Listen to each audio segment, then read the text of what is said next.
السلام عليكم يا ابطال، عاملين ايه؟ يا رب دايما تكونوا بالف خير. وحشتوني جدا جدا. النهارده بقى حلقه استثنائيه، حلقه مهمه جدا جدا.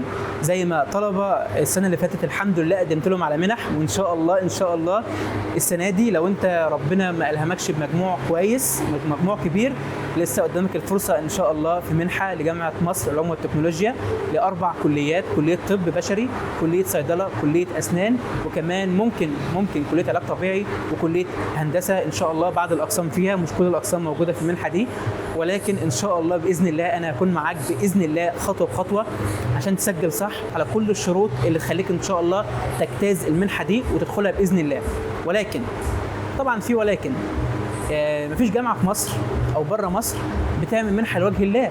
يعني انا لازم اكون صادق معاكم واقول لكم المميزات واقول لكم العيوب، وانت نفسك تقرر بقى عايز تدخل المنحه دي وتبقى قد التحدي وقد المسؤوليه ولا لا. اول حاجه يا باشا هقول لك على اربع حاجات لو هم متاحين عندك للاسف مش هتقدر تخش على المنحه دي. اول حاجه لو انت بتمتلك عقار، والدك او والدتك بتمتلك عقار، عندكم قطعه ارض، عندكم بيت تاني غير البيت اللي انت ساكن فيه، فللاسف ما ينفعش تخش المنحه دي. تاني حاجه لو انت عندك اخوات في كليات خاصه او مدارس خاصه، للاسف برضك ما ينفعش تخش الكليه دي. لازم يكون الدخل المادي لوالدك فوق ال 10000 جنيه، قصدي تحت ال 10000 جنيه. ثالث حاجه لازم يكون دخل والدك اقل من 10000 جنيه. لو فوق ال 10000 جنيه فبرضك مش هينفع تخش المنحه دي. رابع حاجه وهي مهمه جدا جدا، انك ما تكونش دخلت على تنسيق خاص او تنسيق حكومي. لو انت دخلت تنسيق حكومي ما عادش ينفع تخش على المنحه المصريه. لو هم متاحين عندك يبقى انت تمام وتقدر تقدم في المنحه بكل سهوله. وانا معاك ان شاء الله بعد اعلان الحلقه دي. ان شاء الله الطلبه اللي تقول لي ان شاء الله قولوا في التعليقات، بعد كده اخش لكم على طول اقول لكم على لينك نتكلم على التليجرام ان شاء الله، وهقول لكم وهنزل لكم اللينك هناك، ونبدا مع بعض نسجل خطوه بخطوه واقول لكم على كل التفاصيل اللي تخليك تسجل بطريقه صحيحه وبنسبه 100%. وكمان هكون معاك في اختبار الايلتس والتوفل، هخليك تاخد كورس مجانا فري مني ان شاء الله، هقدمه لك عشان لما تخش للجامعه ان شاء الله وتمتحن الكورس ده تجتازه، وان شاء الله ربنا يوفقك فيه،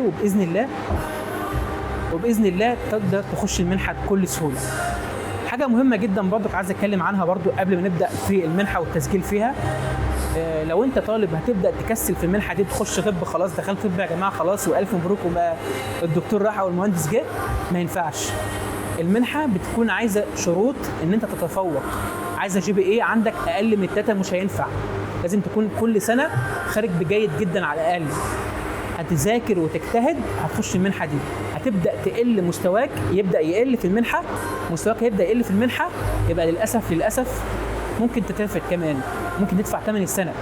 فلازم نركز جدا على كل الشروط دي يا جماعه، مهم جدا جدا نركز على كل الشروط دي. لو الحاجات ديت متاح معاك وانت قادر تكتب لي تم او تكتب لي انا قادر ان شاء الله، هقول لك على لينك ان شاء الله تخش على التليجرام عندنا ان شاء الله، ونبدا نتكلم مع بعض بقى على الحاجات الثانيه اللي هي التسجيل وازاي تبدا تجتاز المنحه دي ان شاء الله.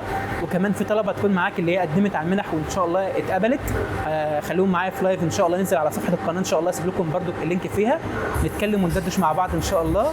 وباذن الله ربنا يفتح لك باب تاني وهي المنح، وان شاء الله ربنا يوفقك فيها باذن الله. ربنا يوفقكم ان شاء الله.